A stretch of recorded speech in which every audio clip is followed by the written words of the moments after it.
Broadcast is now starting. All attendees are in listen-only mode. Good morning, afternoon, and evening to our global audience today. Welcome to Device Authority's webinar with special guests Cooley. My name is Rosa Lenders, and I'm pleased to introduce our speakers for today, Sarah Pearce and Paul Lockley. Paul is VP Sales for EMEA at Device Authority, focused on partner and opportunity development. He has over 20 years' experience in IT sales and business development, having worked across the full spectrum of IT, from distribution to vendor, hardware and software, startup to corporate giant. He is passionate about life, his wife and son, food and travel. His philosophy is the best rewards come from things you work hardest for. Sarah is a partner in the Technology Transactions Group and is resident in the firm's London office. With prior experience of living and working for several years in Paris, Sarah acts for clients in both the common and civil law jurisdictions. Her focus is on technology and all things digital. Much of Sarah's recent work has focused on GDPR compliance and assisting clients as they prepare for the new regime. Her passions outside of work include yoga and traveling. We expect the webinar to last approximately an hour, and we hope you can stay until the end to hear about some offers available to help accelerate your upcoming projects. You will be able to submit questions via the question window in the GoToWebinar control panel throughout the session. We will try to answer as many questions as possible at the end of the webinar. A recording of the webinar will be made available tomorrow on the Device Authority website, and everyone who registered will be emailed the link. I shall now hand over to our speakers.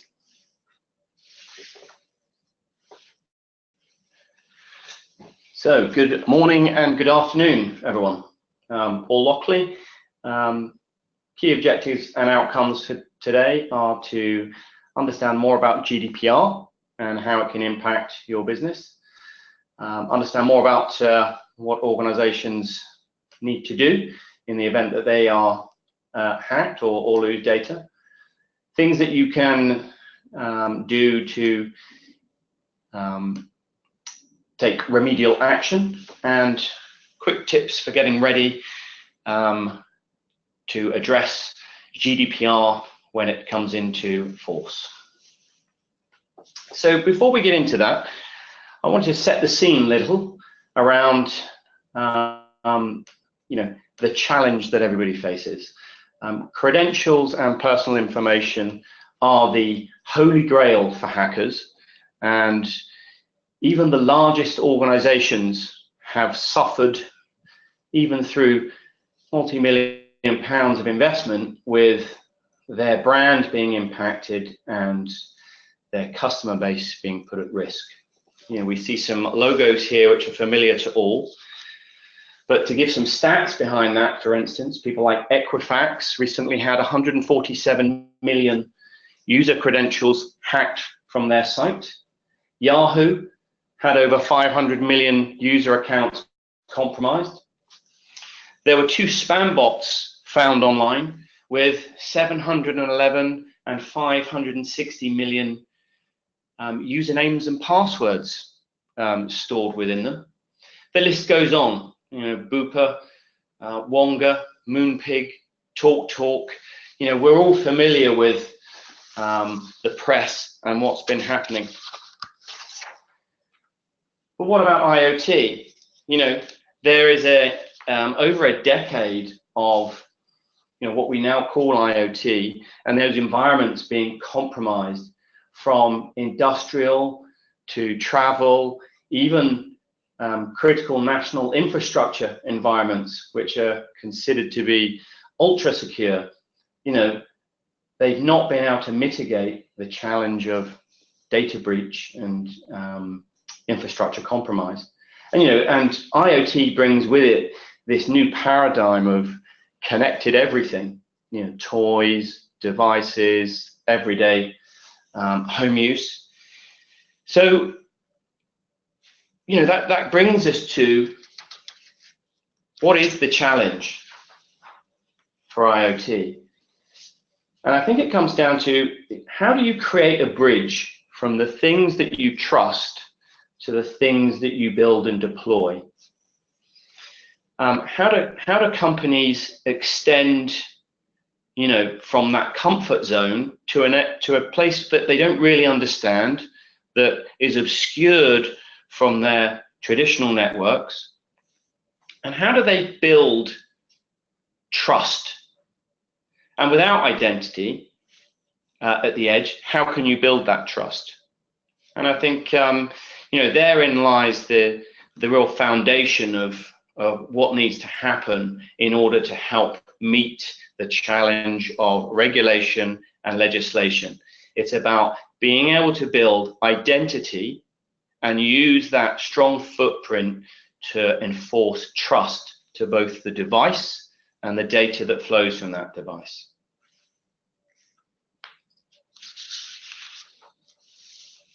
So I'd like to hand over to Sarah now. Sarah's going to take you through GDPR in much more detail, and you'll get a much clearer view of what's happening in that space and how it applies to your infrastructure and your infrastructure projects. Thanks, Paul. So excuse me, Sarah Pierce here from Cooley.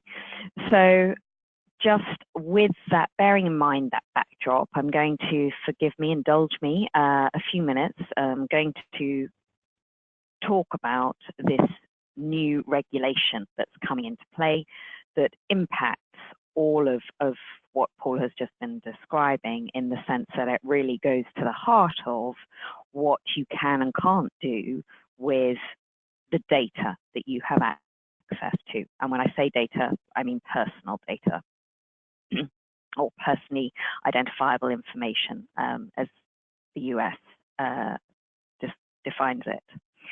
So I'll try and keep it not too legalistic, but run you through the latest changes. So what is changing? Well, this GDPR, it can't really have escaped you, I'm sure, operating particularly in the field that you do. It's the General Data Protection Regulation. Now, EU privacy laws they're out of date, basically. They were last updated over 20 years ago, and they, at the time, did not clearly take into account the pace at which technology was advancing, didn't envisage IoT, for example, in the way that it operates today and has the potential to operate in the future. So it was recognized quite clearly a few years ago that there needed to be an upgrade, and that's what the GDPR is doing. It will come into force on the 25th of May, 2018. So not long now. We're under the 3-month zone, actually, and we can talk about more the challenges that you face in terms of that time frame, and then also how you can best deal with it later on in the session. But essentially, what I'd like to sort of get across is what that actually means in reality. Okay, we've got this new upgrade of laws. What does it mean? Well, yes, there are to some extent the same principles of the old regime that was in place under the directive, but there are a number of other new rules which actually dramatically change the landscape. So I've identified a few here, and we will look at those in a little more detail, but it introduces a number of new concepts, definitions to actually, and this goes to particularly the point of how technology has advanced over the years, such that it deals with the terms that weren't even in existence, let alone in use 20 years ago. It brings and it gives more rights to the individuals. Now, as you no doubt aware, in the EU, we place a great importance on the rights of an individual. That is the whole point behind data protection legislation, is to protect the rights of individuals. It is considered an absolute citizen's right. And then finally, as I've just alluded to, it really brings the law in line with what's currently happening in real life and in the world of technology. So, next slide, please. Why does it all matter? Well, okay, you might be saying European legislation, I'm in the US, doesn't affect me. Well, that is one of the biggest changes, and that's been one of the most controversial subjects, in fact, around the whole new regulation. Because, as I've stated there, it has a very long arm in that it has extraterritorial reach, effectively.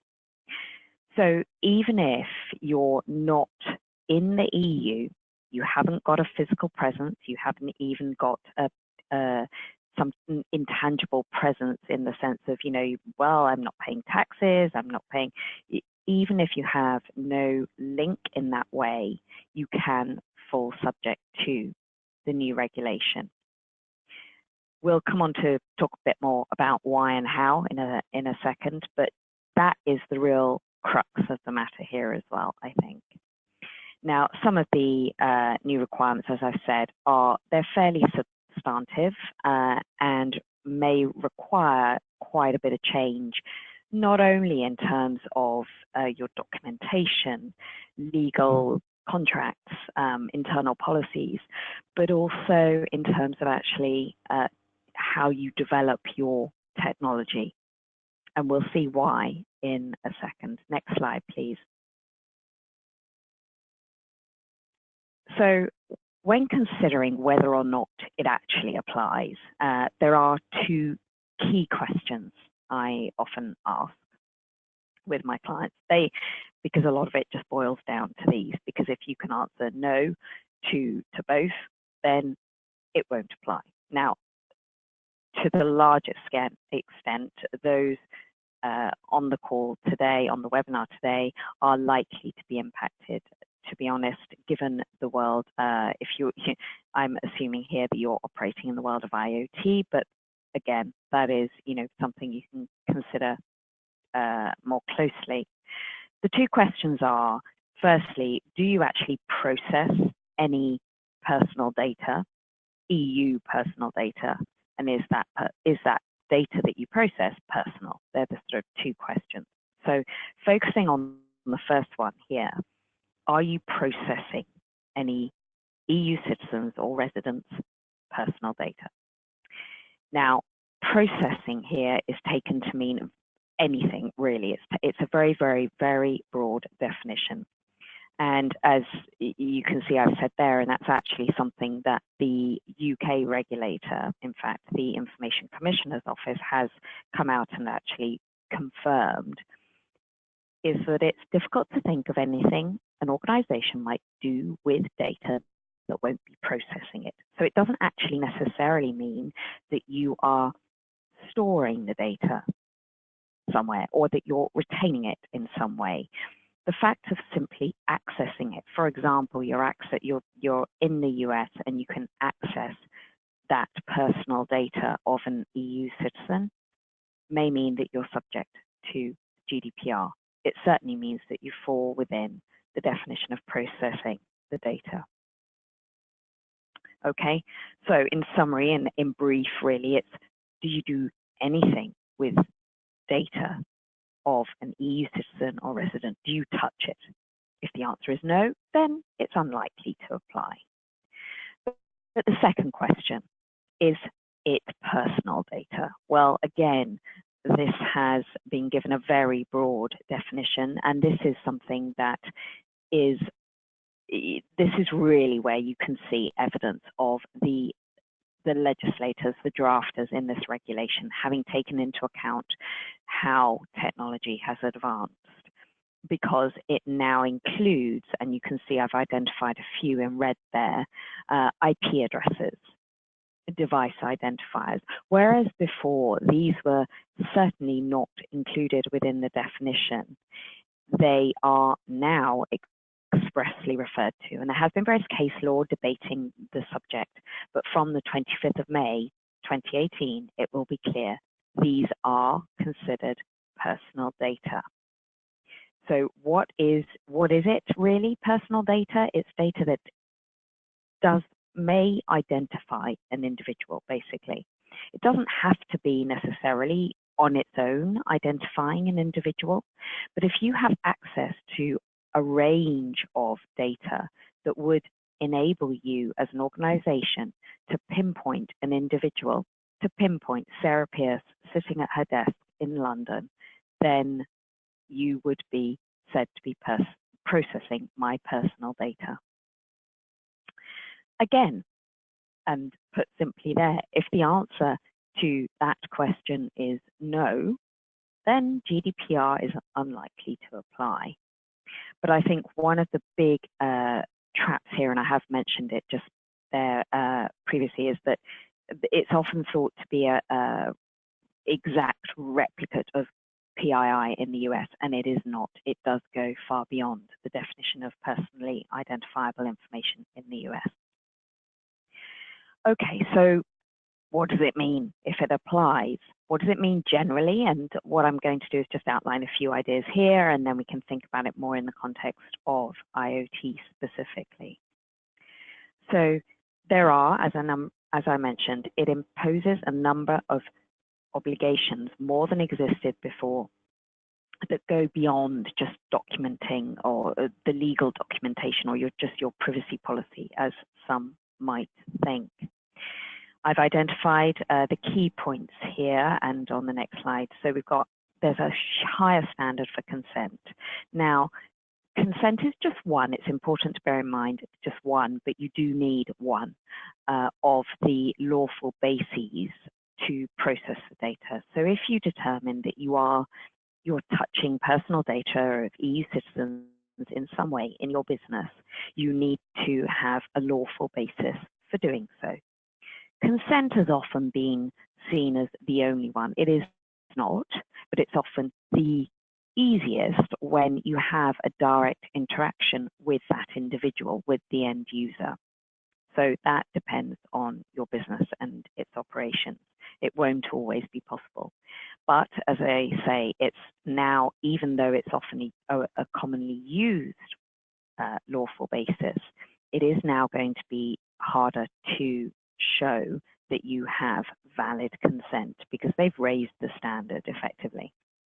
It needs to be unambiguous, specific, informed. There's a whole wealth of other defined terms around it that you need to meet. So companies are looking to others, and we can talk about those in further detail, but there are a number of others that might be useful to you. Thinking about the rights of individuals, I have already mentioned there are enforced rights for individuals. You may have heard talk about the right to be forgotten or the right to erasure. That has been much discussed.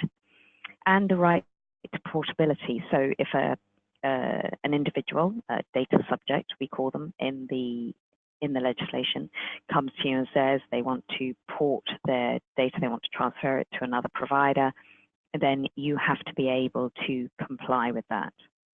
So ultimately what that means is not necessarily just putting that in your privacy policy that you do allow that to happen, but also technically being able to facilitate. Local accountability, I've raised there, that really goes to the point I mentioned earlier about the regulation having a broad reach, in that ultimately, even if you're not located in the EU, you may be subject to the GDPR, and if you are, in which case you are likely to need an EU representative, some entity based in the EU. Now that doesn't necessarily have to be an employee or someone within the organization. There are a number of services, a number of third-party organizations offering the services clearly at charge, and they are springing up all the time, I think, jumping on the bandwagon, one might say. But there are a number of them out there, so it's worth, if you are going down that route, to actually get a few quotes and compare. Data protection officer I have listed there. That's not always required, but it is in some cases, particularly if you're doing a high load of personal data and it's at potential risk in terms of it's sensitive. That particularly, I would say, in the context of IoT is likely to be relevant, but again, that will depend on your particular organization and the way you operate. The expanded security requirements are key here as well for all of those on the call today. They have been reinforced, reinvigorated, and there is more of an obligation now to ensure that you do keep, if you are processing personal data, that is, of course, on subject to the GDPR, that you keep your data safe and secure. And this raises the phrases of privacy by design and privacy by default.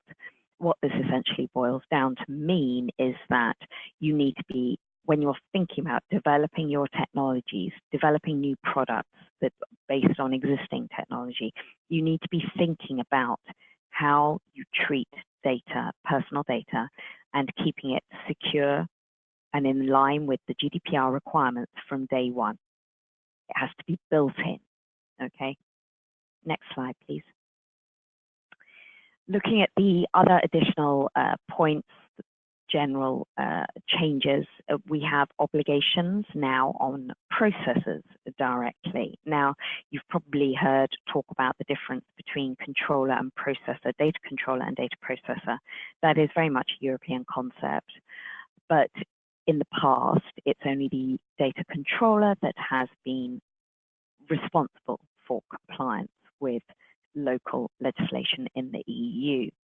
That is going to change because now the GDPR places obligations directly on processors. Again, in this space, that is going to be relevant because it's not only direct obligations on processors, but ultimately also if you are then subcontracting any services, if you are processing and not a controller, you may be then sub-processing, which ultimately within your obligations as a processor means that you have to have certain requirements in place. Again, that goes down into a bit more of the specifics that we can discuss at another time. Cross-border transfers, that is not a new issue, but it's still a very live issue, as I'm sure you've seen in the press. Adequacy challenges, it's been talked about in the context of Brexit as well. I hate to bring up the word, but I'm afraid we have to. What the principle essentially means is that you are not allowed, it's prohibited, and this is under existing law, bear in mind, but also in the future, you're not allowed to transfer EU personal data outside of the EEA unless it's to a jurisdiction that has adequate protection. Now, of importance here is the fact that the US has been declared that it is not adequate, not itself declared, obviously, it's the EU that has determined that the US does not operate in and to an adequate level the protection of personal data. But that said, there are various mechanisms that allow you to transfer such data in such circumstances outside of the EEA. You just have to have one of those mechanisms in place. And for the US in particular, I'll focus on that one here. The EU-US Privacy Shield is very often used. It's that agreement between, it replaces Safe Harbor, which you may have heard about, that got declared invalid a few years ago. And it was an agreement between the EU and US authorities that essentially if you are self-certified under the regime, you are allowed to transfer the data.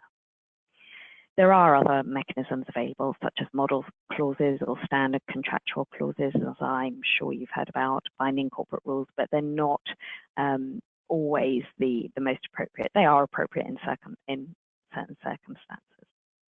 Breach notification requirements, that's another key area that is new.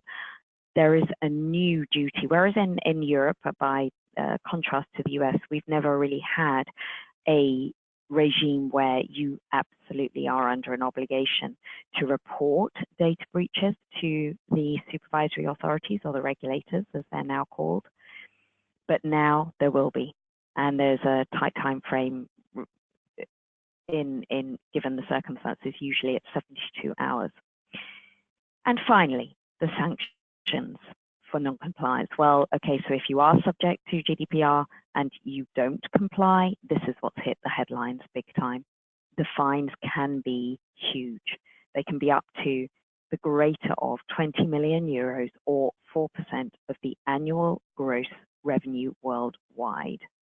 And so it has been confirmed because it was debated. Does that relate just to the entity that is officially really in breach of the GDPR provisions? No, it can go to the whole worldwide group. So that's why ultimately everyone is now thinking, okay, let's comply. It's worth it. So next slide, please. Thinking about it now, more specifically in the world of IoT, with all these points that I've just identified as being the key areas that are noted and that are changes and that are new and that are going to impact the world in way and the handling of data in the way that we do today.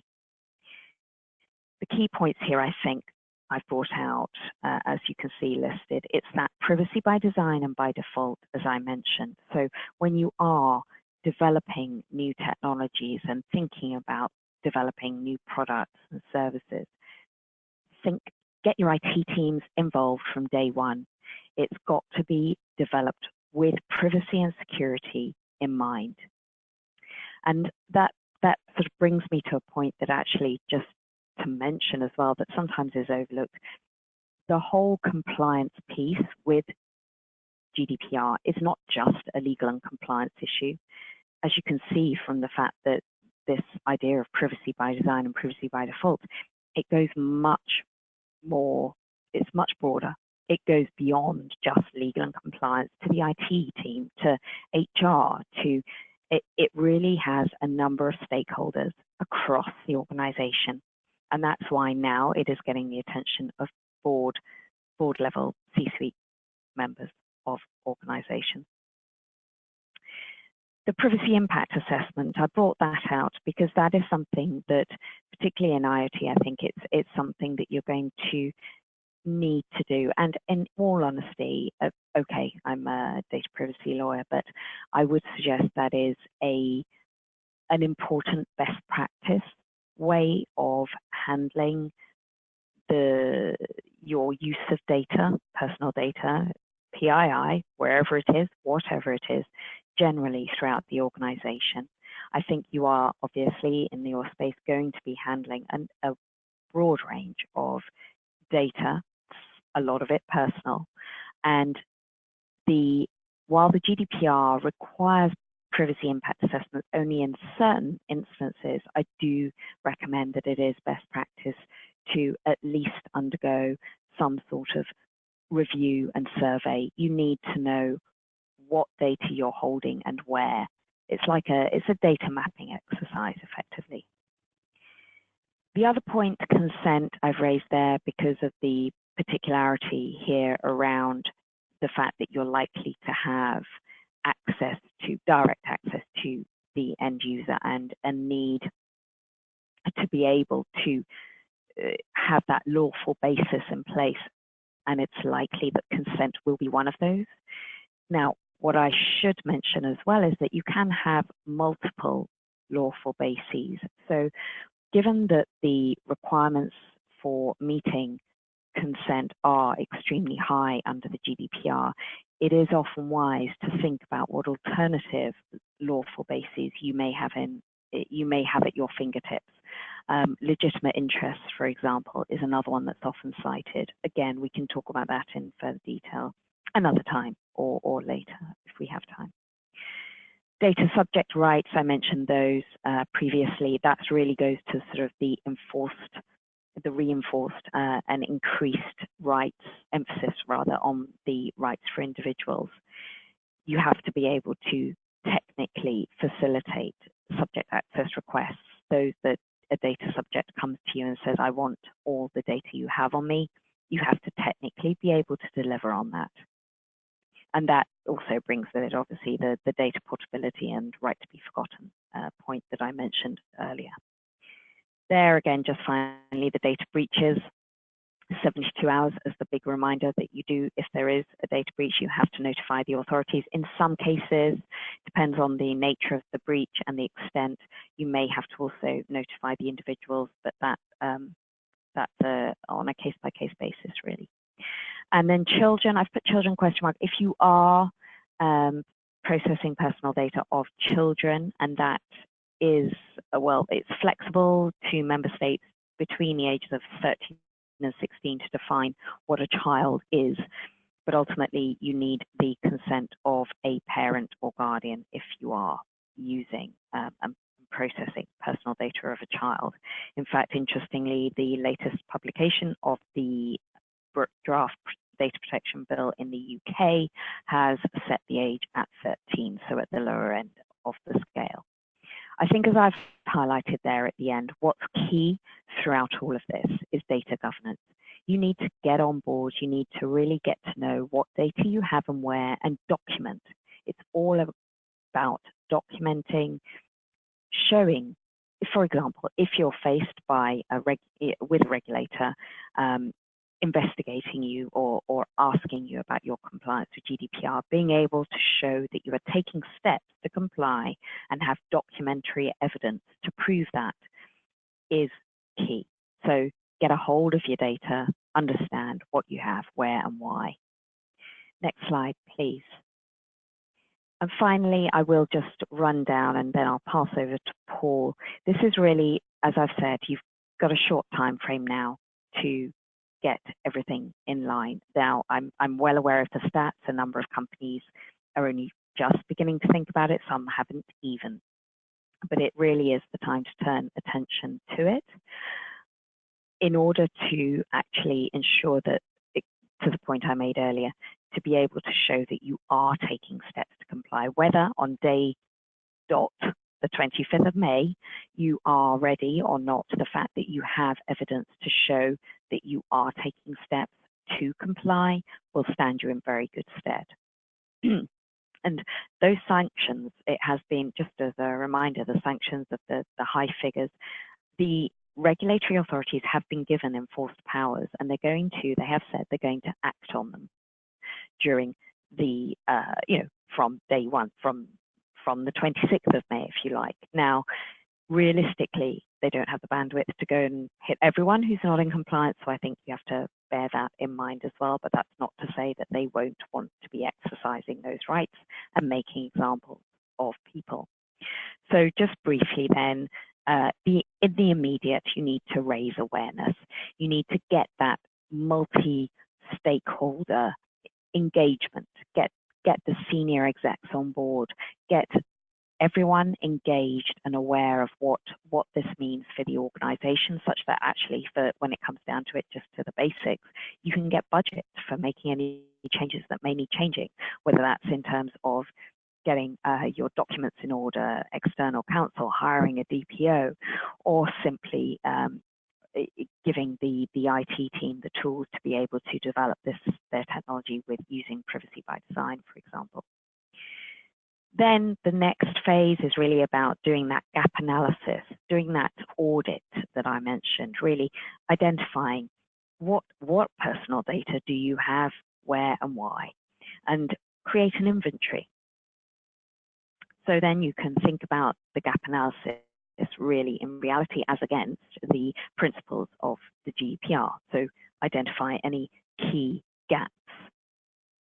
Then implementation plan. First, implementation obviously is key, but it's all in the planning, as we all know. So next slide, please. Implementation is then really putting into action the plan that you've developed. And I've listed a few thoughts there as to what you might need to think about and do. Clearly, privacy policy, yes, is likely to need updating.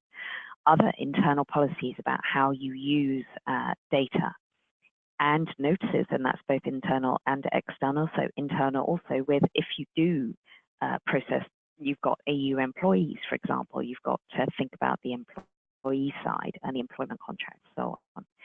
Think about your practices, your processes, and I cannot reinforce enough the record keeping, the documenting. That is key. Okay. I've mentioned about the GDPR compliant technology and getting this privacy by design and by default really set in stone from day one.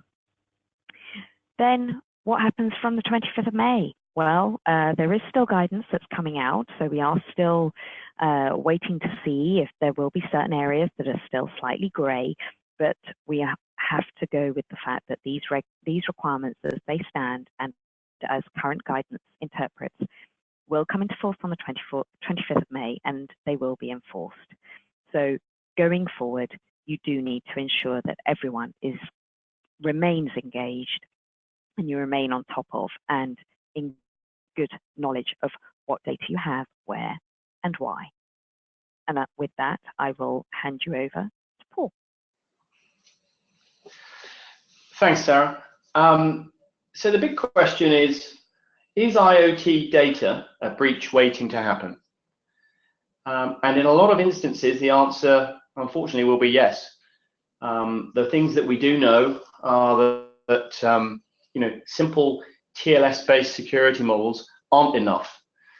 Just securing data in transit is not going to save you from the challenge of data breach, either at the edge or at the core. And so securing the edge becomes a critical part of your posture when looking to have a reinforced, stronger stance when it comes to meeting the challenge of legislation. The different service models that are available put you at further risk. And there's a need to build device trust as well as data trust to help you tick the box with regards to the challenge of ownership and responsibility. So to give you a few examples of where your exposure to this type of challenge may exist, we're going to look at healthcare.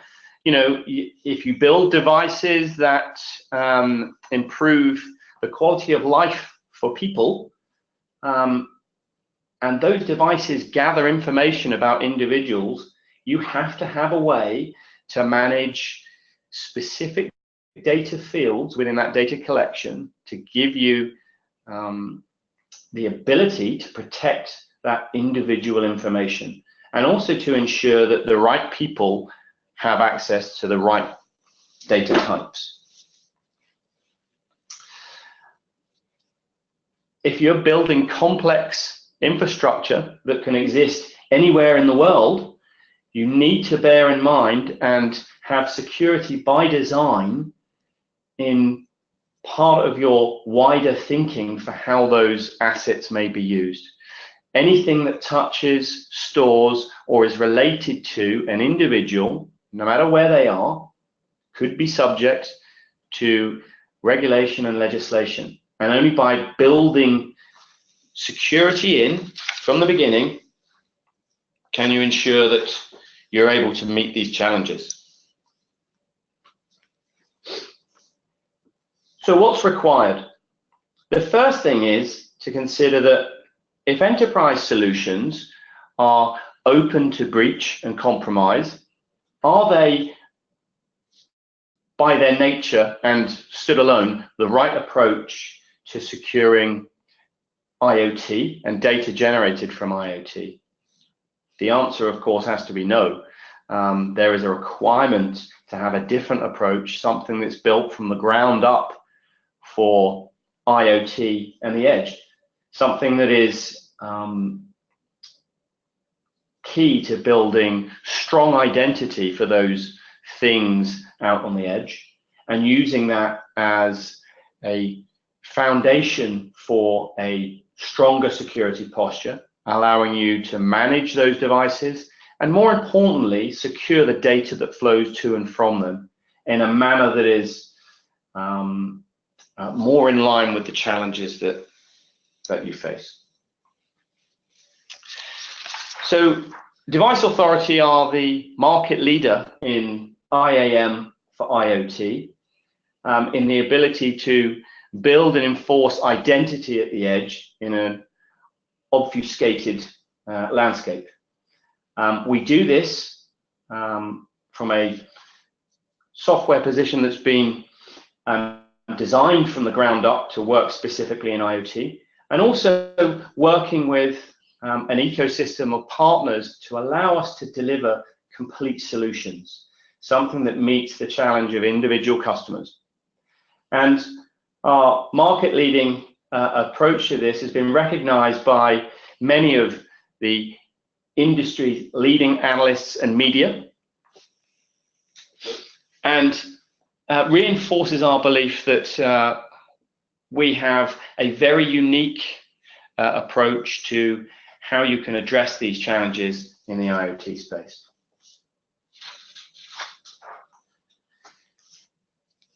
So in conclusion, we've talked about the challenge in the market in general, where GDPR is going to create much more thought for companies building and delivering solutions that touch people and personal data, what the impact of ignoring this change in regulation will be, but also giving you some considerations and approaches to how to overcome these challenges and become compliant in many aspects. We'd like to leave you with the opportunity to, I guess, understand more about how the device authority approach to this could be beneficial to you, either with a half-day consultancy, a reduced cost POC, or a free limited trial of the Keyscaler platform. I think that concludes the presentation element of the webinar, and we'd like to now move to questions and answers. Thank you, Paul and Sarah. I'm going to open up for the Q&A now, so if anyone still wants to submit a question, please do so now. I've already had a couple, so I'll start with you, Paul. Is GDPR driving the need for strong IoT security, i.e. could it be viewed as an opportunity for IoT security vendors? I think absolutely. I think whatever solution you provide, you need to be able to deliver against some of the fundamental challenges that GDPR will, I guess, put in place for organizations. How do you, A, define the data that you have and it's how it marries up to GDPR, but more importantly, how do you persist the protection of that information? So if you have solutions like Device Authority that allow you to personalize the encryption of data and persist that encryption for the life cycle of the data, you're able to help customers bridge the gap between where they are and where they need to get to, so that when you face the challenges of data breach or data compromise, you nullify that, because the data that people steal becomes redundant if it's encrypted. Okay, and just on that topic, there's a question about encryption. Can Keyscaler provide encryption solutions for IoT platforms? Absolutely. So to give an example, we work very closely with PTC's ThingWorx platform, and we can marry our encryption to the policies and data profiles created within that platform to deliver a seamless flow of protected data. Great. Okay, Sarah, I've got a question for you. This came quite early on, actually. Does GDPR consider username, business name, and business email as personal information that falls under GDPR? When can I just clarify something? So, sort of, say mine. The reference there is like spears@cooley.com. So, reference to the business organisation. Is that what we're talking about? Yes, I think so. They're just asking about the username, the business email. In and of itself, it can be, yes. It's not necessarily, but it can be, because ultimately there is only, there is only one SPS at Cooley.com, for example. So what that means is you can, with that piece of information, with that data, you can identify an individual, and that means it's personal data.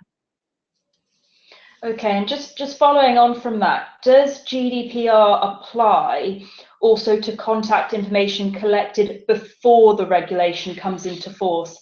I.e., do we have to ask customers for their permission again? Slightly two different questions, I think. It doesn't have retrospective application, so it doesn't apply to what has been collected and how you've handled data in the past. It only applies to going forward from the 25th of May. But the question of whether that means you have to ask again for the consent, it really depends on whether, one, if you are relying on consent as your lawful basis and your only lawful basis, but also more importantly, does the way you've got that consent meet the higher standard that is now set out in the GDPR? And in more cases than not, I find when I'm helping clients with this that it doesn't. So actually, in short, you would likely have to go to customers and ask them for their consent again, but it will depend on the circumstances. Okay, and just another question for you, Sarah. Which industries or verticals are you currently seeing the greatest demand for GDPR compliance? Demand, it is very cross-industry. There is no, I can't single out one particular. There are some, in answer to the question, however, there are some that are, one, going to be more affected in that, whereas previously they wouldn't even have been subject to any sort of data legislation, yet some will have, but they're having to think about it in a new way. And I'm thinking primarily there of the ad tech world, so those advertising, publishers, digital media, that's a key area, and also cloud providers and IoT. Okay, thanks, Sarah. And Paul, just a final one for you. Can Keyscaler help with GDP compliance in terms of data loss? Absolutely. I think I touched on it previously, Rosa. If your organization or your infrastructure is compromised, the key thing that you want to make sure is, can you persist the protection of data? And by aligning a lifetime encryption policy to data that's created and data that flows, you can make sure that in the event that someone compromises you or your infrastructure and gets to data, what they steal is irrelevant. Because without the relevant keys to decrypt that information, it is of no value. Great. Okay. Thank you, Paul, and also thank you, Sarah. We've now come to the end of the webinar. A big thank you to our audience and our speakers. I hope you can join our next webinar on March 14th with speakers from Intel and Komodo CA. If you have any further questions, please feel free to reach out to the speakers. And we thank you again for joining us.